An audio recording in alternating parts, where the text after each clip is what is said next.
As artists, we're often confronted with the realization that we would like to share and have the artistry we create get seen.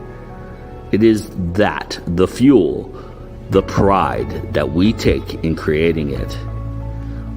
However, in a direct connection type of world and a curious nature that we have as humans, the artists themselves are as much, if not more, needing the visibility of themselves to become part of the brand, so that the brand itself is diverse and as interesting as the artistry is. That's the art of publicity in a nutshell, making the public aware, showing the hard work, the triumph, and the creative energy as a whole. Today, in this town hall, we have several folks who know this all too well. So if you're someone out there struggling to not just do this, but to understand it or figure out why it's necessary, today is the day we answer your questions. So let's welcome our panel to the Go Indie Now stage and talk about the art of publicity.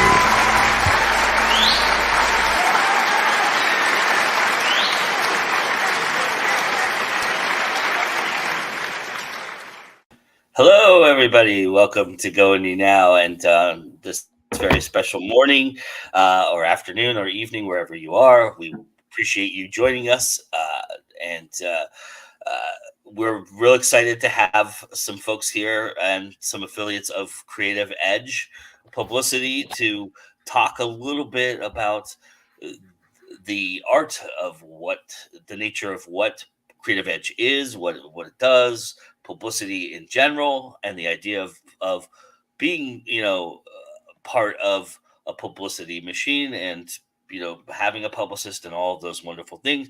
This is a town hall in effect. So while, normally you would see on our shows, a little bit more interaction with the commenters and things of that nature, we certainly do encourage that. But we also want to encourage questions here. So having questions, I will make those a priority and push them into the conversation a lot more. I do have questions of my own to help guide the conversation as well. And then we're going to meet everybody who's here to join us in just a second. So I just wanted to make everybody aware of that. But we do welcome everybody who's here. As we see, everybody is here. So thank you so much for joining us and being here. And with that being said, here is this wonderful group of people that we have gathered here. And so I'm real excited to have each and every one of you. Thank you for taking the time to join us and be a part of this and this wonderful conversation. So let's go around the room and have everybody introduce themselves. I'm going to start. I'm going to do a little unconventionally, start from the bottom and go around because, Mickey's going to talk for a bit, so I'm definitely going to make sure that he's the last person to introduce himself. So, Amy, why don't you go ahead and introduce yourself for us? Sure. So, I'm Amy Ravichandra, and I am an affiliate of Mickey's. I've been in the PR marketing world for about 10 years, and I've known Mickey for, it feels like forever, but I think it's been closer to 8 months, I think, Mickey. I think that's right. But yeah, no, I'm here to support and answer whatever questions Mickey can't answer is why I'm here. So I'm excited. Well, tell everybody about your company and what you do. Okay. Okay, sure. I own Abundantly Social. So I do book marketing, just marketing in general for small businesses, authors, corporations, things like that. I've been on my own for 6 years, but I've been in the industry for 13. So, yeah, I mean, that's in a nutshell, that's what I do. I'm pretty straightforward and simple. Pretty much what you get to what you see. So that's how it rolls in my life for sure. But yeah. Well, we're very excited to have you. So thank you for being here, Amy. I appreciate it. Absolutely. All right, Jen. Hi, everyone.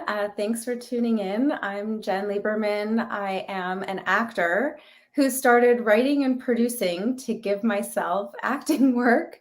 And I, during the pandemic, published a couple of how-to books, and I relaunched a failed novel during the pandemic as well. My original title was censored, so I rebranded and retitled. And I've been with Mickey just over a year.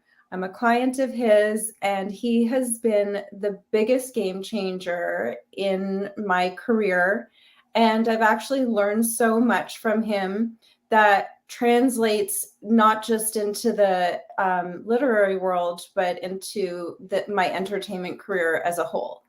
So I can't wait to share some of that with you. And I'm so grateful to be here, and I'm happy to answer any questions. Awesome. We're very grateful for you to be here. So thank you so much for that. I appreciate it.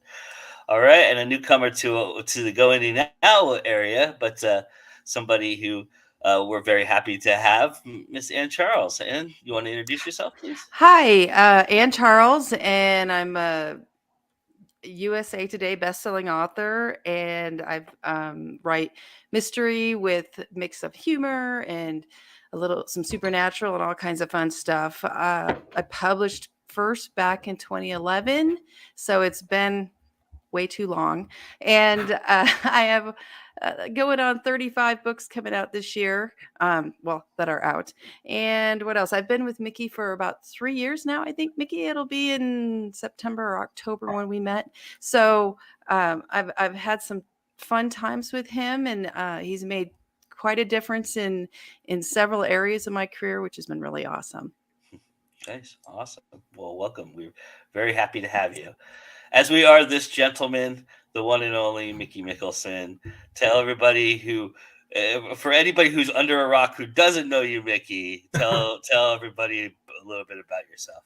Well, Joe, first and foremost, thanks for having us on. And I made a joke before we got on today that I feel like this is a Charlie Angels moment. It wasn't planned to be that way, but it has worked out that way. So I'll just roll with it.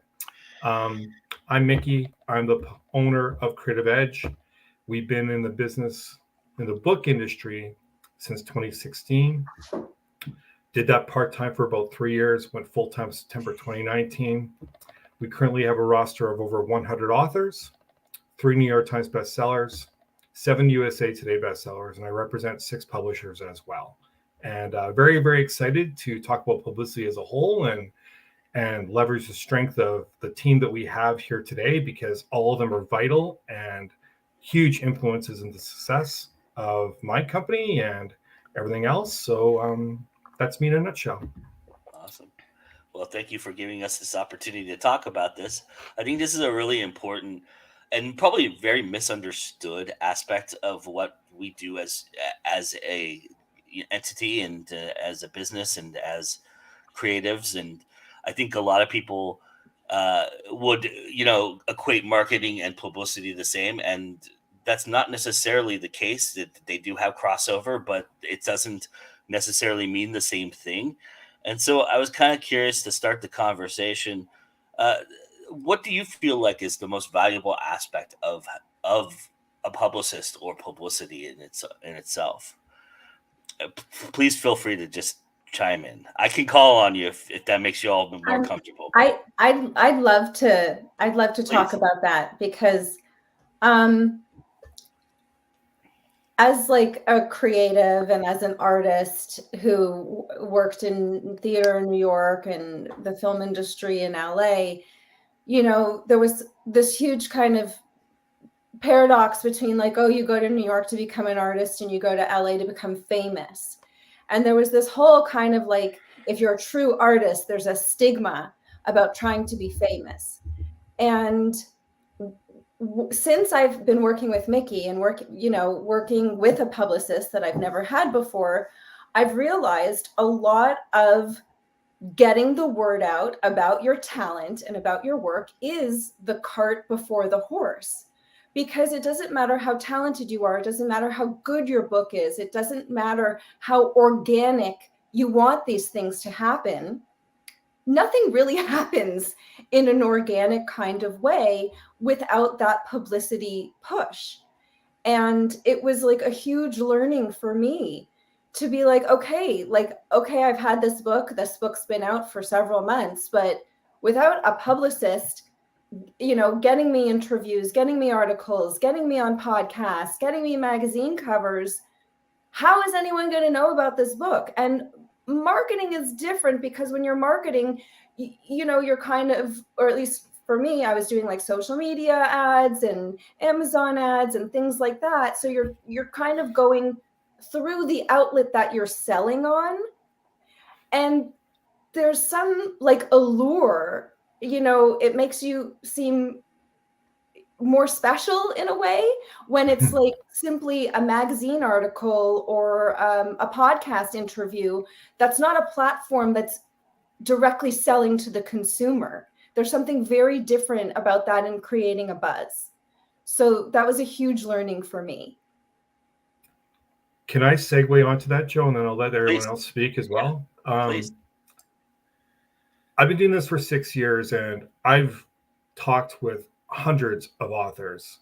And there's this big misconception that a publicist is going to equate the book back to sales. And it's really not about that.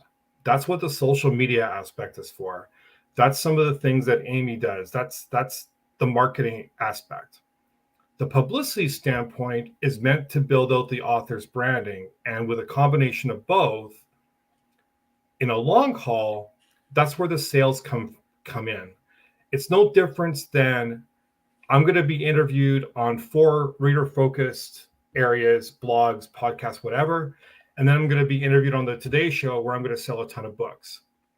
When in reality, and I've seen this happen, actually the opposite happens. The spot on the Today Show, you might get 50 or 60 hits from your books. Whereas the spots on those other 4 reader-focused areas, you're going to get between 100 to 200, 300 hits, depending on what it is.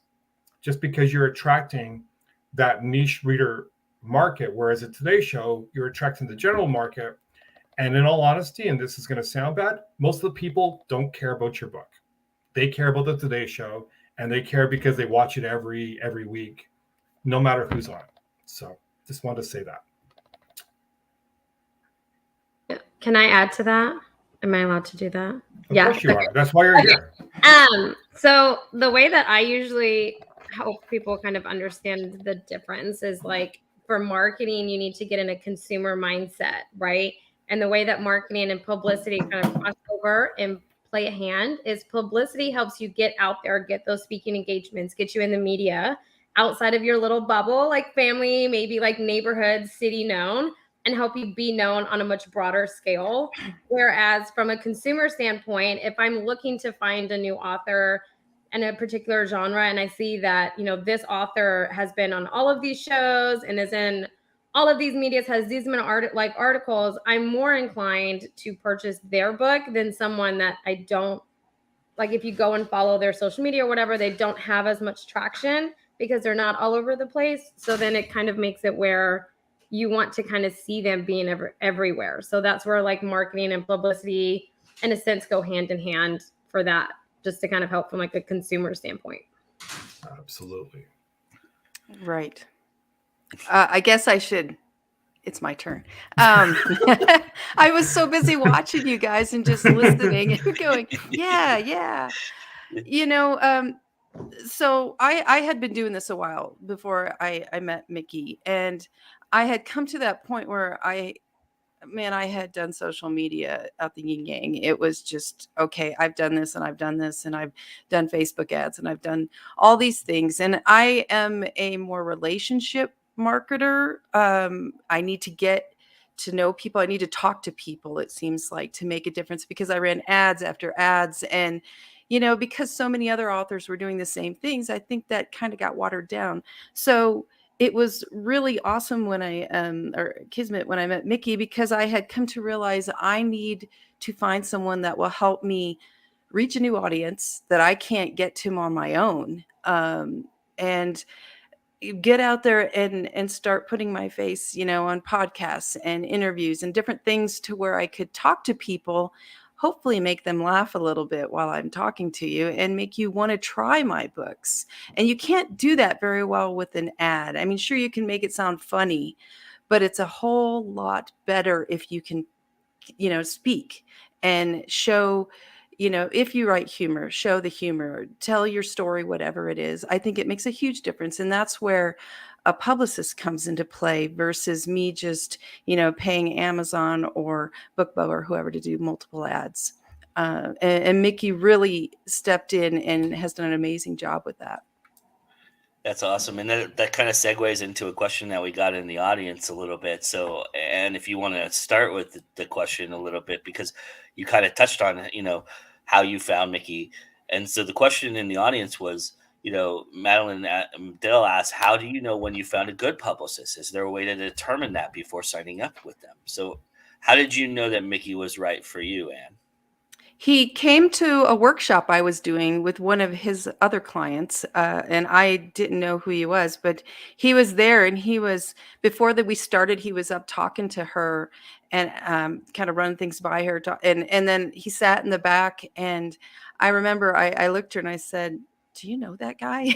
Or is he just some fan that's come and really has been following you? And she goes, yeah, he's my publicist and he's amazing. And he's done, this and this for me already. And so for me, it was word of mouth. And I think that's, one of the best way to find someone is to another author or two, because he had several there actually that weekend, and they all recommended him. So I knew, okay, this guy, he's good. I just have to see if he wants to work with me and if we can work towards the same things that I need from a publicist at this point.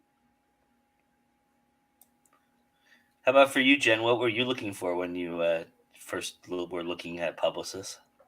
I actually found Mickey because during the pandemic, I started a vlog called I Never Thought I Would, where I decided to interview authors. Twofold. One of the reasons was because I wanted to connect, and I was so isolated during the lockdown that I just needed kind of that outlet. And I thought it would be positive to talk to other authors about how doing things they never thought they would do would lead to a success in their life that they didn't expect. So I initially called Mickey looking to interview authors, and because I needed people to interview. And I also thought that helping promote other authors could help promote me as an author, like without just doing a vlog trying to talk about me and my book and what I was doing. I thought, okay, well, if I bring these other authors on and talk to them, it can be beneficial for both of us. So that's how I found Mickey. And then after a few months of interviewing authors that he repped, we had a conversation about working together, and that it kind of went from there. So I was already in touch with him and working with him in the sense that I was interviewing his clients. And one piece of advice that I got when I was in LA, I was interviewing with an agent, and this person, it was not a pleasant experience. And, I had gone for several interviews, and he kept me waiting, for like an hour or more in the waiting room each time.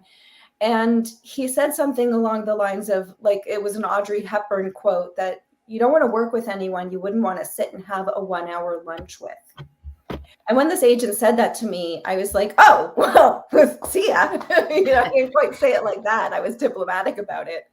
But I definitely think anybody that you want to have in your inner circle, especially, for something in your creative life that is like a labor of love, that, you're birthing these ideas that are so close to you, you definitely want somebody on your team who you like as a person. And Mickey is such a gem. So I feel grateful to have connected with him. Thanks, Jen. Am I allowed to answer this, Joe, question? Of course, yes. Yeah, I think we're all waiting for your answer on this for sure. What do you think makes a good publicist, Mickey? I think there's a mindset around publicists that we're lazy, that all we're interested in is money, that we're not really looking out in the best interest of our people because we want money, and we know that the author industry is a hard industry to break into, and so there's a need for that. But the real story about it is there are good publicists out there. I mean, I'm biased. I think I'm one of them, but I think it's important that you do have a face-to-face or a Zoom interview with somebody, and that publicist should not be charging you for that interview. They shouldn't be charging you money up front to work with them. Get testimonials from people, look in things and see things that they've done or not done, and then really have the mindset that the relationship is actually a working relationship. It's not, the publicist is not an employee of you and vice versa.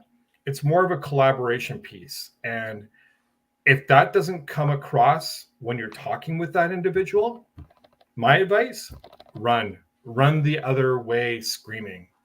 I do it when I have an author who's indicating that they're going to see this as a commodity relationship. I'm sorry, I don't do those relationships, and I cancel anybody with egos like that. I've canceled New York Times bestsellers because they've had egos and they refuse to work with some members of my other team. So I think it's really important to have that hour conversation and determine if it's going to be a fit. And then within that fit, make sure that they're not asking you for money up front, because an author should never have to pay for money up front to work with a publicist. That's my opinion. I'd love to get your perspective on this, Amy. What do you think makes a good publicist? What do your clients say about yourself? So my personal opinion, so I always lead in any conversation that I have with a client or a potential client that, number one, I'm not going to guarantee you sales of your book. Like, I don't find that to be my job. My job is to get you out in front of the media, and for the media and your readers to like you enough to buy your book, right? So I'm really like straightforward about that. And I always tell them, like, I always encourage them to go and seek out other publicists too, because some personality wise may be a better fit than I am.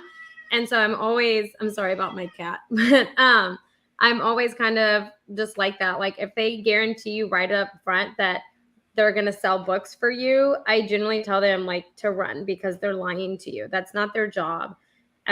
First and foremost, like, will you get book sales? Yeah, hopefully. But I'm not going to tell you, yeah, you're going to sell like 1,000 books at this event that I'm going to send you to. Like, no, because that's not in any of our control. Like, your consumers, your readers, the media need to like you. And so my job is to help them like you, right? So I always just say, if someone guarantees you sales and things like that, then like Mickey said, turn and run, go the other way. But I want them to go and hear from other publicists to get more of a well-rounded view of what others are doing and things like that. Yes, he is. Yes. He is 100%. He's very vocal. So I'm sorry. But and I just want to segue back onto that, Joe, if I can, really quickly as well. I mean, and the other thing with that is, I would turn and run too if the publicist is guaranteeing you NBC or Fox or the Today Show or Good Morning America. If they're telling you they're going to get you on these programs and they're going to guarantee any kind of media, again, I would turn and run, because in a lot of cases, what happens is that publicist is going to charge you money up front. They're then going to take your money. They're going to invest in a PR newswire, and they're going to circulate that newswire where those press releases are going to be posted internally to all these areas. But the general public doesn't see them. Only the internal people do. And there's a really good, maybe 1% chance that your story is gratifying enough, especially as a new indie author, that today's show is going to pick that up. But in 99% of those cases, it doesn't happen. And then the author's left wondering what happened here, and then there's hard feelings and a lot of money wasted. So, yeah, just wanted to say that. Can I add one thing? Sure. Something Amy said made me think of it. I think of, as an author, I think of a publicist in particular with Mickey. What I'm looking for in a publicist is for him to get me opportunities that I can't get. And then it's my job as an author and a professional to take these opportunities and go forth and make the best of them. And if I fall on my face for some reason, I'm having a bad day, my mouth isn't working, I don't know, then it's my own problem. But I just need the opportunity to get out there, and then I need to make the next step and make something happen. It's not Mickey's responsibility to make me look good in front of, in a podcast audience. It's my job then. But that's just coming from an author, where how I think of what a publicist needs, part of that role, I guess. And Yeah. let's be fair too. I mean, even they may be a really good publicist, but they may not be the right fit for you. Relationship matters, and you interviewing them and talking to them, you may end up liking them, and they may be really good at what they do, but it may not be the right fit for what you're trying to do at the moment, or it may not be the right fit personally. There's other factors involved in this, as much as there is, the red flags and the things that do make a good publicist versus a bad publicist as well, because it's all about relationship, right? So yeah, personality matters. Like, I'll be straight up, my personality is a lot to take. I'm very like loud, blunt, and vibrant, right? And so my personality doesn't mesh with everybody, and I know that. So that's where like a good publicist will tell you, hey, like, I can see that me sending you 500 emails a day or wanting to be in constant contact isn't really going to work for you. So I think we need to go like separate ways. A publicist that tries to like morph their like personality to match with you, in my opinion, isn't a good publicist, because they always, an experience that I've had has always led to like crash and burn and like blowouts. And it's just not worth it to have that. So personalities definitely matter, and it's okay to be like, hey, like, I like you as a person and the way that you do things, but I can see us clashing, and I don't want that for either one of us. Like, that's my go-to for that. Yeah. And I also think it's very important to discuss goals, and discuss like what you're trying to achieve, because every author has different goals depending on their genre or their content or where they're at in their career. Anne has 35 books published. She's a USA Today bestseller. She, I'm sure, has very different goals, and her trajectory and the conversations she has with Mickey are going to be different from the ones that I have with Mickey as a writer who only has one novel so far. So that's another thing too, like stage you're at in your career matters, and where you're trying to go and where you've been. All of those things matter as well. So having conversations about those things, and also checking in and reevaluating. Since I've been with Mickey, I've become an Amazon #1 bestseller. I've won 4 literary awards. So I'm in a very different place now than I was with him a year ago. And we check in regularly every time I hit a milestone, every time something, kind of new happens, or there's a new achievement or a new opportunity. We check in and we reevaluate, like, okay, where do we go from here? What's the next priority? What's more important? So that's another thing too, is to have a dialogue that's open, and to pivot when the pivots are necessary or advantageous. Communication is so important. And with those goals, just don't tell me you want Oprah day one, because that's not going to happen. Being serious, really. Maybe it day happens all the 5,000, time. but not day one, right, Mickey? Yeah. Maybe, I don't think Anne or Jen, neither of them ever said, I want to be on Oprah. Never. They never have. So anyway, we've got some really great comments. I would say no if she called. Yeah. Sorry, Oprah. Yes, we want to talk to you, but we know at this moment it's probably not feasible. So yeah.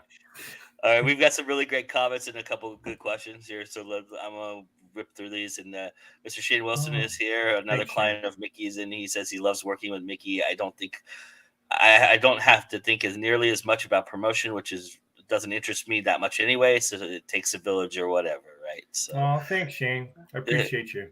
And JD says an ego is one of the biggest roadblocks to any sense of collaboration. And we'll get to that question here in a second. Here, okay. There's another couple comments here. JD wants to mention how everybody's hair is looking great today. So Well, thank you. Aw.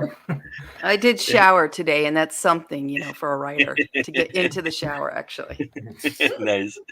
All right, and so we'll start with JD's question here, and he says, although it doesn't seem to be a big part of the job description for publishers, could contacts also lead to getting your book into more bookstores?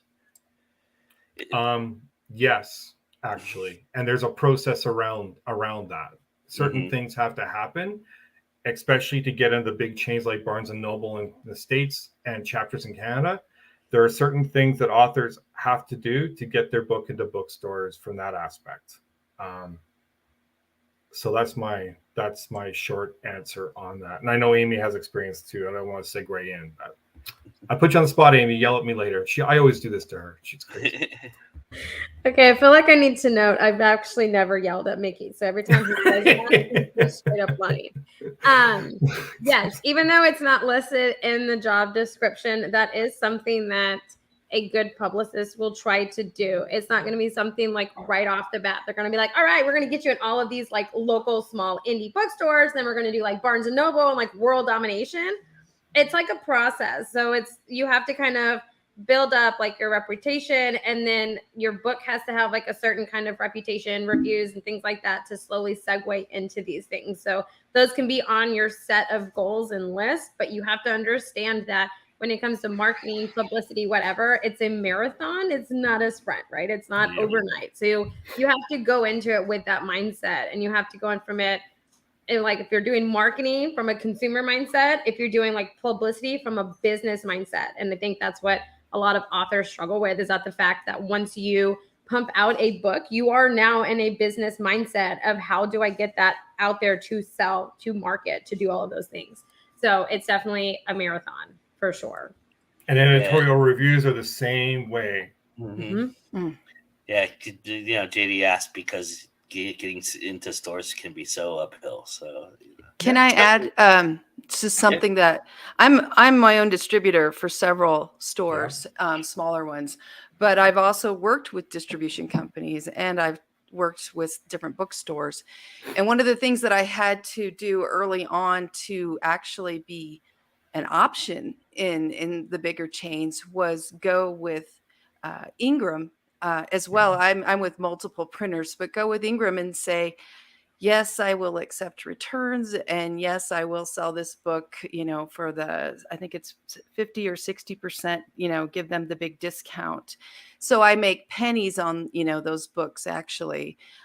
But it does, if I try to look at everything from a marketing point of view, and I may not be making a living off those particular books that sell, but it gets me out there and visible in a market that I can't be in unless I say, okay, I'll take returns and I'll pay for those or handle those, you know, and bite the bullet on that. So that was something early on with print that I had to, as an independent, get used to. And I can say, you know, I feared hundreds of books coming back every few months that I'd have to buy back. But in reality, it's been maybe 3 or 4 a year. That's it that I've ever had to buy back. So it's been very rare. And then I can turn around and take those and sell them out of my online store and make my profit, you know, enough to cover that expense. I think you're bringing up a really good point, and I mean, you know, we on this network we've talked a lot about, you know, marketing and the idea of, you know, like Overdrive and getting into libraries and things of that nature. But you bring up a really good point. I think for a lot of people, and we'll bring this back to the publicity aspect of it. For a lot of people, there's a fear that they can't overcome to start with, and they let that take over instead of, you know, we have imposter syndrome as creatives. We have, you know, we have elements of trying to play it safe and be safe, but oftentimes there's this fear that overwhelms us in that, you know, taking on a publicist, am I going to have to do this? Am I have to do that kind of idea? Or you know, are they really going to help me? You know, all these things that we think about when we get into this kind of, you know, mindset and business mindset. And I'm wondering, you know, from a publicity perspective, were there challenges that for you, Jen, and especially that you had to overcome that you were thinking about before, signing with a publicist? And where do you feel like, uh, they were able to overcome that for you? When did you feel Yeah, comfortable? actually, this is a great question. And I wanted to, as soon as you said imposter syndrome, I was like, oh my God, I have to talk about this.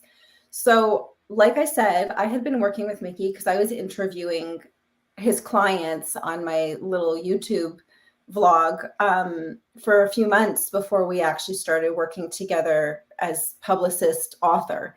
So I was constantly impressed by everybody he was sending me. They were so talented and everybody was so accomplished. Like, I got to interview Anne. I got to interview Jennifer Ann Gordon, whose book was the Kindle Best Horror Book of the Year. All of his clients had such amazing brands in terms of award winners, bestsellers. They had this amazing, he had this amazing like repertoire of clients. So I was excited to start working with him. But once again, there were lots of learnings. Anne mentioned Ingram Spark. So I was self-published. I just went through Amazon because I didn't know anything about Ingram. So Mickey was the one who educated me. Also, every time I think about spending money on marketing or a campaign or even submitting for a literary award, everything I'm about to spend money on, I call Mickey first, or I'll send him the email, or I'll forward him the link, and I'll say, hey, do you think this is worthwhile? And certain things he'll say, oh yeah, that's a good one. And other things he's like, no, there's no point. Don't waste your money. So having the guidance from somebody who's experienced, who has authors, who, have gone through these channels already was a big deal, number one.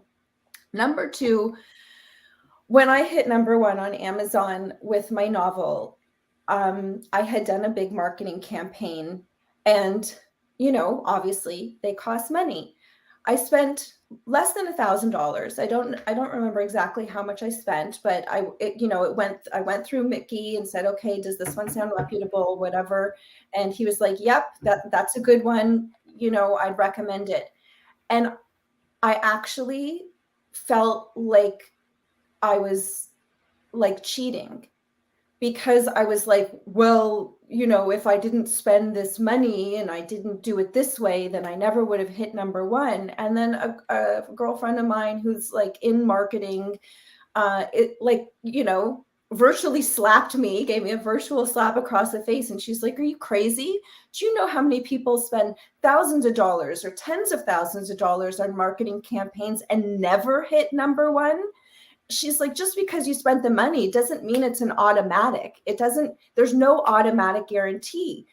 People are going to look at your artwork. They're going to look at the blurb. They're going to look at the reviews. They're probably going to Google you. They're going to see, if you've been interviewed. There are all these other things that happen after an ad flashes across their screen. So it really took me a while, it took me a good week at least, to actually accept that I was really a number one bestseller and that I wasn't faking it and I wasn't cheating, that I was just using the normal channels that anyone in the industry uses, and that I actually spent a lot less money than most other people do. Yeah. That's awesome. Do you want to chime in, Anne? That's, once again, I was just taken by Jen's story. So, that's and it's amazing, and that was so smart, Jen, from with your first book going forth, because I can tell you I've stumbled so many times. I think of publicity and marketing as a big mad scientist experiment, and I just try my hand at this, and some things blow up in my face horribly, and other things blow up big in a wonderful way. But I'm like, I think that's a good thing. But one thing I learned early on, and having a publicist is part of this, not that it costs as much, but I had read a lot of books on marketing and publicity way back when, and you spend it on a marketing campaign or something that you're doing, you spend enough till it hurts a little bit, and then you know you've put enough into it. That's not meaning throw your money away on a stupid ad. It's just putting your money into something and really putting a lot into it. And when I started, one of the things I did was I had a credit card cleared out and ready to go, and this was going to be my marketing debt. And I told myself, $10,000 is as max as you're going. And we didn't have a lot of money. We had 2 babies at that time and, working jobs. But I knew it was going to take some money to make something happen. But putting it in the right place is so important. And that's where a publicist can really help out, like Jen said. So for Mickey and Amy, there's a direct question for you here from Madeline, and she wants to know, how do you handle a client who's had a bad experience with another publicist when they start with you? Is there any way to reassure them? I can take that, and the way that I do that is I've developed my pricing structure to be very, very results based, meaning that if an author doesn't get booked for anything in a given month, there's no invoice that's sent out to them. So really the risk tolerance is almost nil, because if I don't book them anything, number one, they don't pay me anything. And the other thing I was going to bring this up, but you brought it with this question, Joe, the way I think outside the box, I'm told I'm different in that aspect, but authors make this mistake all the time. Authors that aren't working with publicists specifically, they tend to think that publicity and media opportunities revolve around the current book that I'm writing. And in all honesty, it's really not about the book. It's about the branding of the individual. When I promote an Ann Charles book, when she ever gets a brand new release, I'm not promoting that book's per se. Yes, we're going to get reviews and we're going to get interviews to talk about the book. But we're really still, at the end of the day, promoting Ann Charles, USA Today bestseller. And that's what I do with all of my clients, which is why we're able to get success and get indies on national TV shows. We get indies reviews and publishes weekly. We get indies reviews and radio podcasts and things like that, because they're getting the same kind of traction the New York Times bestsellers are.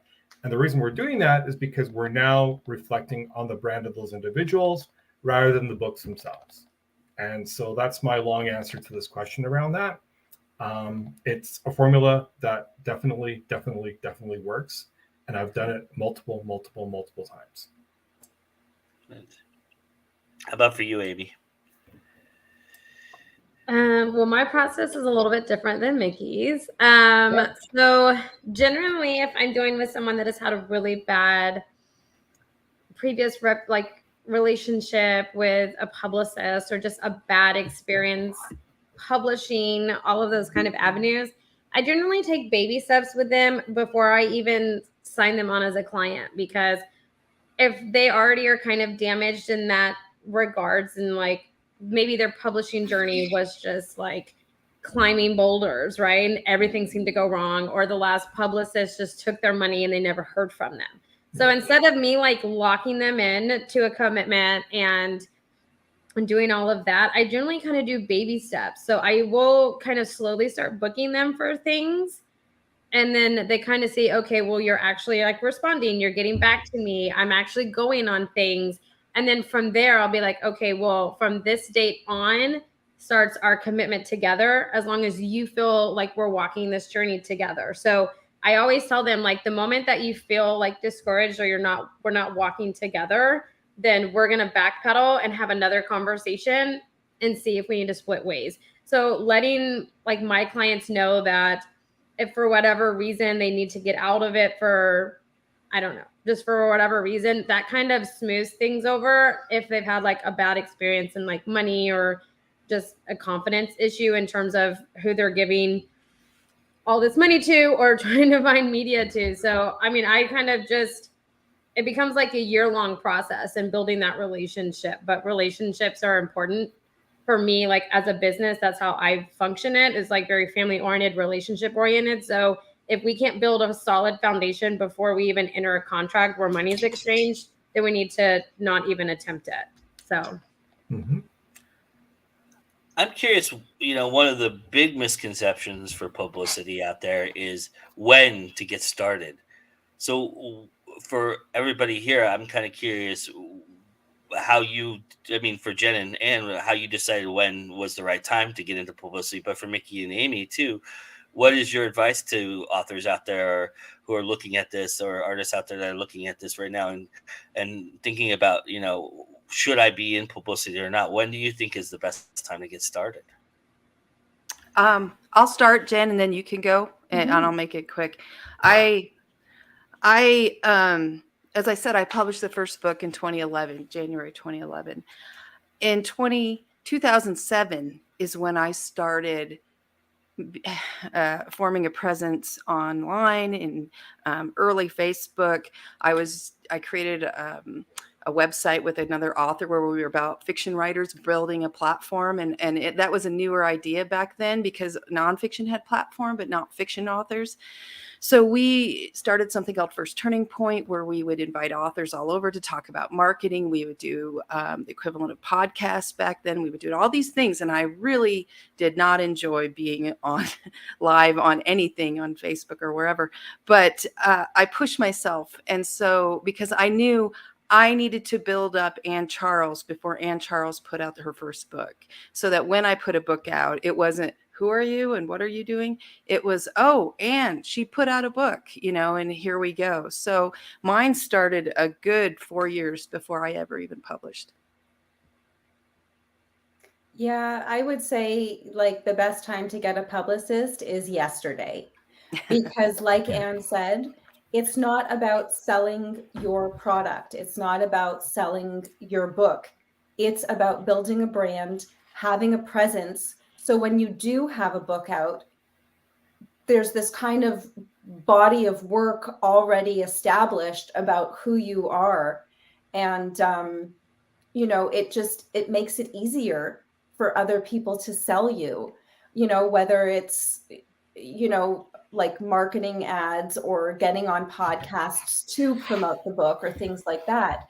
The more online presence you have, the more interviews you've done, the more visible you are, and once again, it's like I said this earlier, but it's like the cart before the horse. And I know some actors in Hollywood that have said, like, get the publicist first. Don't worry about the agent. Get the publicist. Get on red carpets. Get the photos with celebrities at the event. So when you do submit to the agent who can get you into those auditions, you already look like you're somebody. Right. And this is something that I was so resistant to when I was living in Los Angeles, because I was like, oh no, I'm a real artist. I'm a real artist. Nobody cares if you're a real artist if they don't know who you are. Yeah, you're waiting tables. I'm a real artist, but I'm waiting tables in LA. The other thing is that the other aspect of that is get the publicist and then get the lawyer, right? Because before you get the agent, right? Exactly. But yeah, Amy, Mickey, chime in here. What do you think?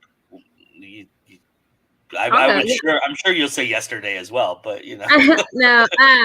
So I always tell people the latest would be 6 months out. So I like to be involved through the whole publishing process, just because Mickey had mentioned trade reviews and things like that. In order to get those or even have a shot at those, it's 6 months out from your pub date. And so the quicker that you have your publicist involved, even if it's just a rough draft and you're sending it to developmental edit, then the sooner you as your brand can start being, I guess, recognized or getting exposure and stuff. And you can start building the hype for that book coming out. Because if you wait until 2 weeks before that book comes out, even if you pump a lot of money to, different marketing campaigns and stuff to be an Amazon bestseller, people still don't know who you are. And so the quicker people know who you are, the bigger hype that you have, the more you can ride that momentum that you've already kind of built into your next book. So, I mean, the latest would be 6 months from your pub date, I would say. I'm going to say yesterday as well, but for different reasons than what Jen and Anne talked about, because we've been as successful because of our process in building out the author branding we've been as successful promoting backlist books than we have in promoting brand new books. We've relaunched several books that are a year or two old that the media have never seen. And those books became international bestsellers. And because that happened, any new book that those individuals are now putting out, they're recognized as international bestsellers. And so the media are all over it. That's the first point. The second point is I say yesterday as well, because in my interview with those individuals, if I don't think that the book is marketable, meaning that the book cover doesn't look great, or if there's formatting issues, or if I see a book that has maybe some opportunities to get some higher name blurbs on the front covers of those, well, I want to have that candid discussion. And then if we decide to go forward, I'm going to insist that the book get a new cover, because I can't market something if I don't think it's marketable, if that makes any sense at all. And so I've done that with authors, and authors have spent money to get new book covers, and they've had success as a result of that. It's too bad Nicole's actually not here today, because she's one of the ones that have actually done that and revamped their book covers. And she's now been on national TV and things like that. So sorry, my cat was moving around. But that's my take around that. It's all about, again, building the author branding, and that author branding can be built at any time.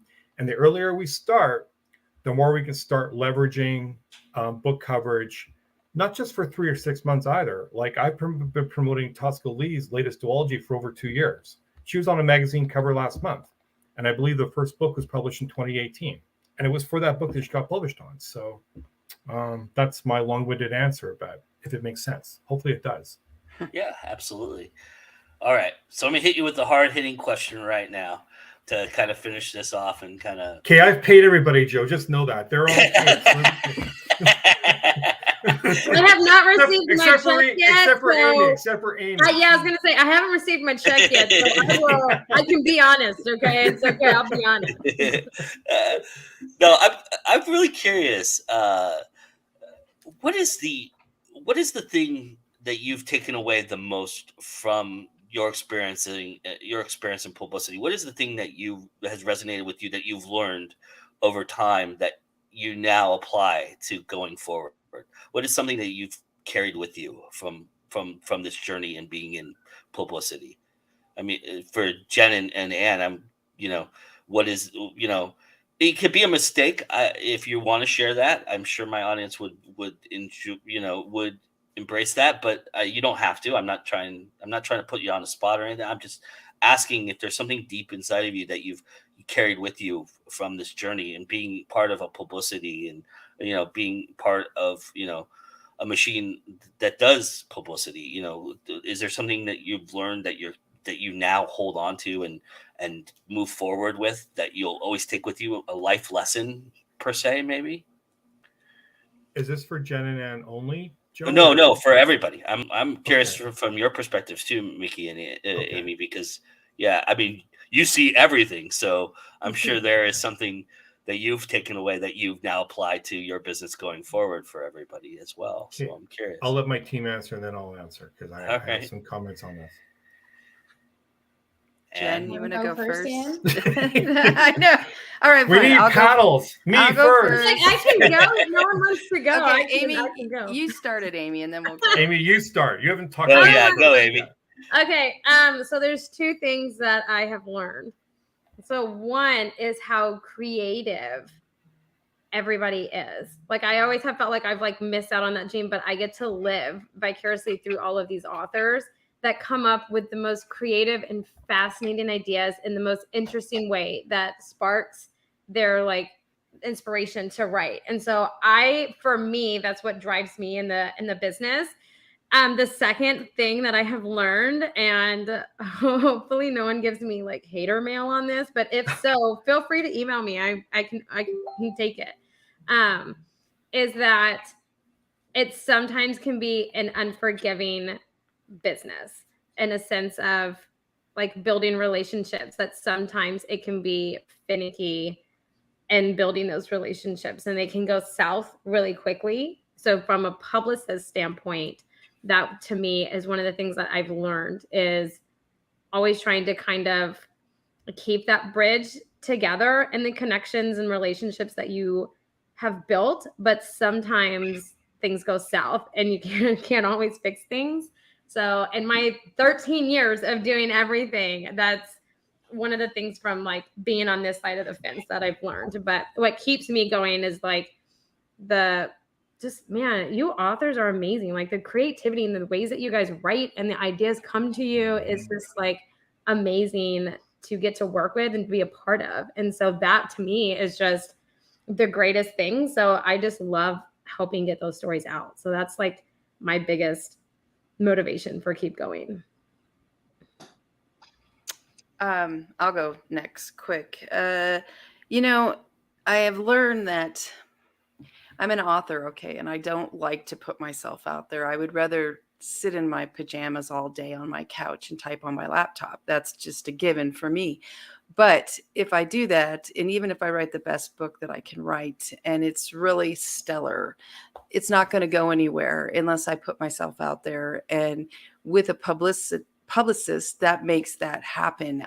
There's so many times before an interview or a podcast that I have butterflies. Here I go again. I don't want to do this here. Am I going to screw this up somehow? You know, what's going to come out? But I just keep going. I persevere and put myself out there. And, you know, if you don't try, that seems, you know, if you don't try, you don't succeed. But it really is true in this business. Put yourself out, give it a try. And even if you fail, I mean, I've bumbled and fallen down many times publicly. And I just laugh at myself and get up, dust myself off and make a go of it. And the fans laugh with me. So I guess that's one thing I've learned. My answer is quite similar, and I just have to get over myself, and I have to get over my preconceived notions of how it should be and how I want it to be, and just accept what is and what the industry is and what the climate is today in terms of social media, in terms of like sharing certain things of your personal life. You know, they don't just want to see posts and reviews and magazine interviews. They want to see a little glimpse of, you know, going on a hike and, you know, the little bunny that you saw and things like that. And people assume because I'm a performer that I love to be on interviews. I don't. I love to hide behind a character. I love to hide behind my creativity and to hide behind my art. So just like Anne, I have to push myself to do these interviews. I have to push myself to be out there. But that's the thing. It's like, just get over it and do it anyway. Yeah, absolutely. For me, Joe, it took me almost a year to figure this out, but I found out in maybe a really good way that the publishing rules and publicity rules that are set in place are meant to be broken. And if you think outside the box, you can do that. I mean, authors were always telling me, traditional authors with Penguin were always telling me, yeah, Mickey, we only have 3 months for this book and then we have to move on to the next project. Well, we broke that rule. We've been actively promoting books for a year and a half, 2 years, and ongoing.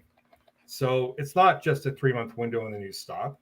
It's a 3-month window and then you continue until the media tell you that it's no longer time to promote a book. That's one thing.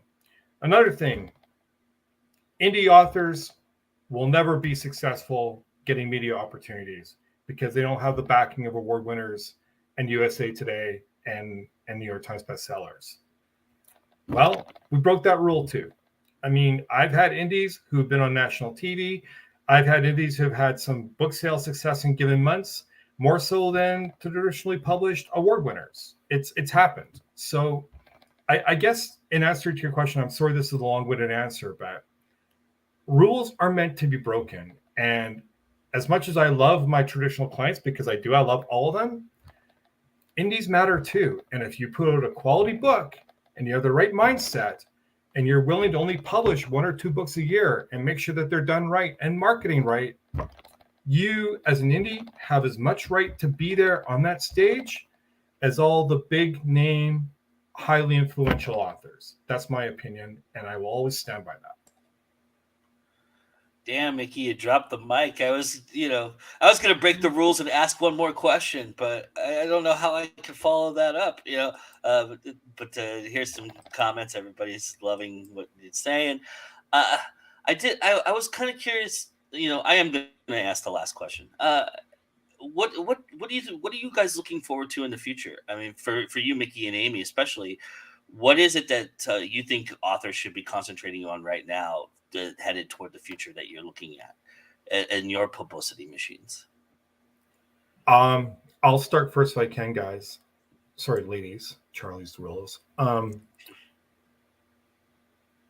I still believe that nothing has changed from 1970 to now. And authors, whether they be indie, whether they be traditionally published, whether they be hybrid, whatever, it's really key that they have a quality product out there. And this is going to be a negative comment, and maybe I'll be the one that gets hater mail. But an author that pumps out a book every single month and expects the media to take it seriously will never, never, never happen. Trajectory-wise, opinion-wise, it's not feasible to get any kind of coverage if you're putting out a book every single month. That's my belief on that.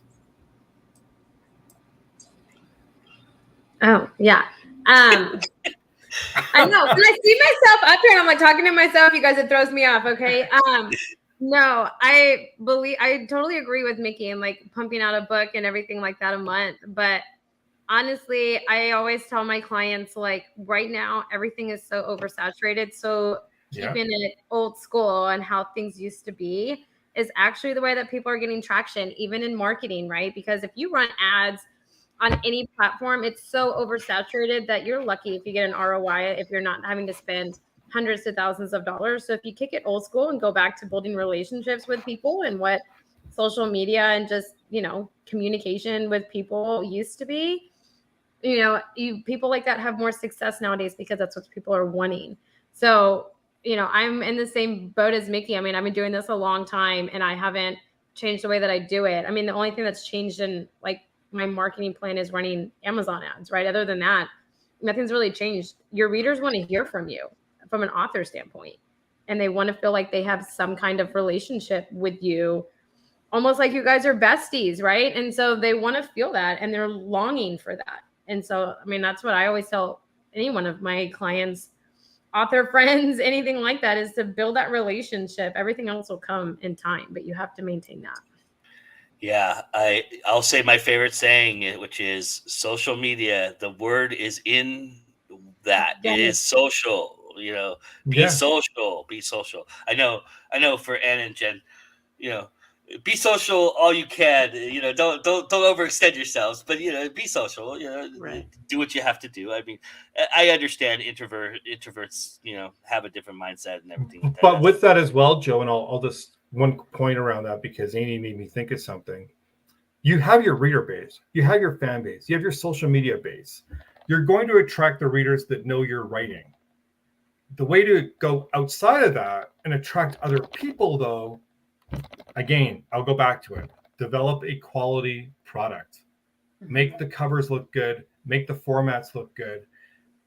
Do well on interviews and get the word out there because, and I said this in a previous presentation, any author who's focusing only on TikTok and not doing anything else, they might be having success right now, but 4 years down the road, when all their TikToks are just attracting the same people within the book talk world and they're not spreading out, they are going to fall flat because at some point, every kind of social media platform falls.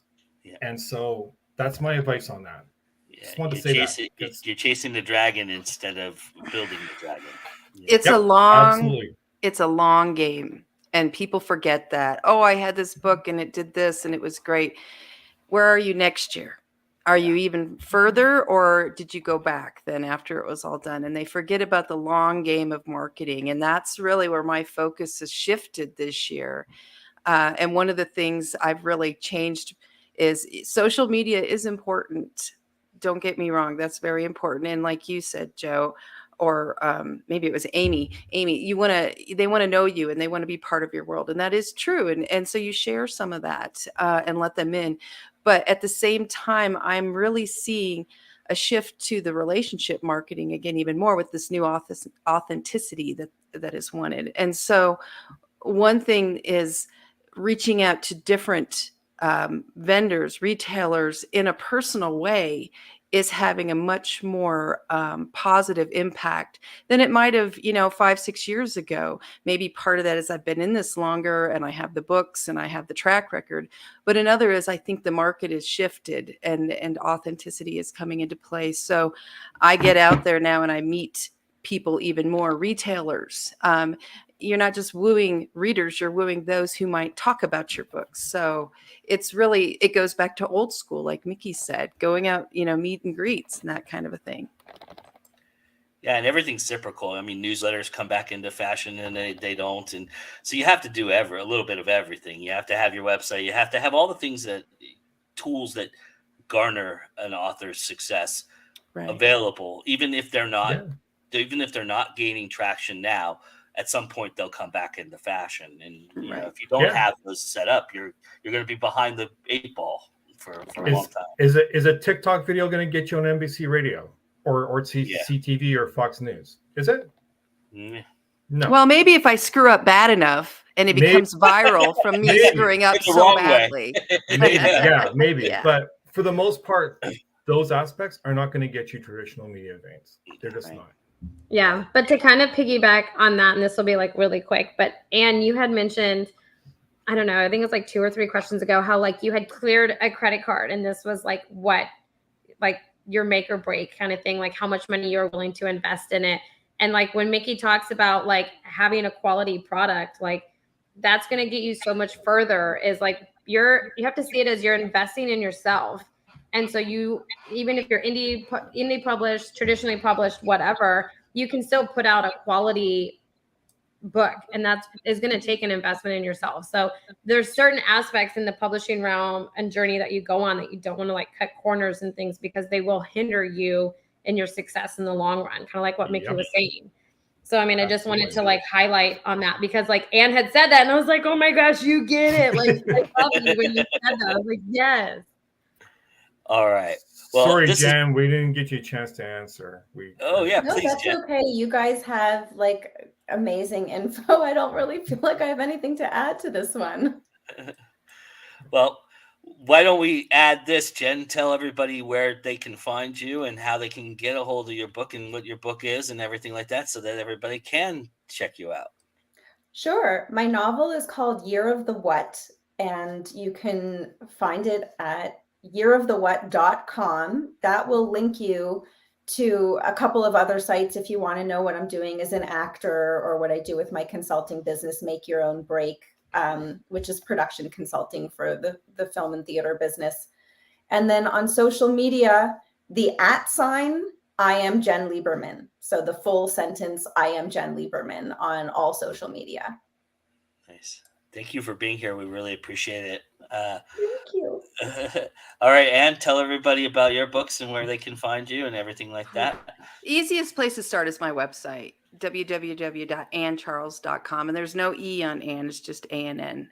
Makes it quicker to write, and sign books. So you can also find me on Facebook. I'm all over. I'm just multiple places on Facebook from over the years of different groups and stuff I've created, but mainly at Anne Charles, author, or Anne Charles. You can find me, and as well, I'm starting in on TikTok. I've got a few videos in there, so we're getting going. Instagram, I love to take photography or pictures and share them. It's part of my brand, so you can see a lot of those on Instagram, and you can find me on all the other social media places too. Awesome. Thank you for being here. It was lovely to meet you, and look forward to future conversations for sure. All right, Amy, tell everybody about what you do and who you are. I'm never going to get used to seeing myself like just myself. Anyways, so you guys, I'm Amy Ravichandran. You can find me on my website, abundantlysocial.com. My last name is really long, but if you just type in Amy, A-I-M-E-E, I pop up. I'm an open book. I'm public on all of the social media channels. If you want to friend me, follow my business pages, whatever you want to do. But yeah, I mean, that's the quickest way to get in touch with me is literally just stalk me. It's okay. I welcome all stalkers. You're welcome to stalk me in any form that you want. So thank That's how you I for being found it. here. Thank you so much for being here and adding to the conversation. We do appreciate it very much. Oh, absolutely. And the man who put this all together for us, and the reason that Go Indie Now has had some success, and I really do Thanks. appreciate everything that our little partnership and everything that you've done for us, Mickey. And so tell everybody a little bit about Creative Edge and where people can check out what you're doing and what's going on with you. So we're on all the social media aspects, Facebook, Instagram. I do have a TikTok account that I use sparingly, things like that. My website is www.creative-edge.services. And lots of stuff going on. I know this didn't come up, but I will say it, that myself and Amy did get the rights to Top Shelf Magazine. The first issue will be out this month, and the website will be created after that shortly. So it's going to be a book community magazine focusing on all kinds of things in the book world. So we're excited about that, and that's pretty much what we're working on for the future. So yeah. All right. Well, thank you, sir. Thank you to everybody here. This is if you're new to us, it's Go Indie Now. Thank you. You found us. We really appreciate it. Come join us for more programming and wonderful things that we're doing over the time. And we've got a lot of great stuff. We're just getting going in the summertime, so we do have more programming to come and more exciting things that we're going to be doing live and not live and all those wonderful things. And of course, more in the future as well. And I just want to thank everybody for being here, and thanks for all the wonderful, great questions. And remember that it's always time to go indie now. Bye.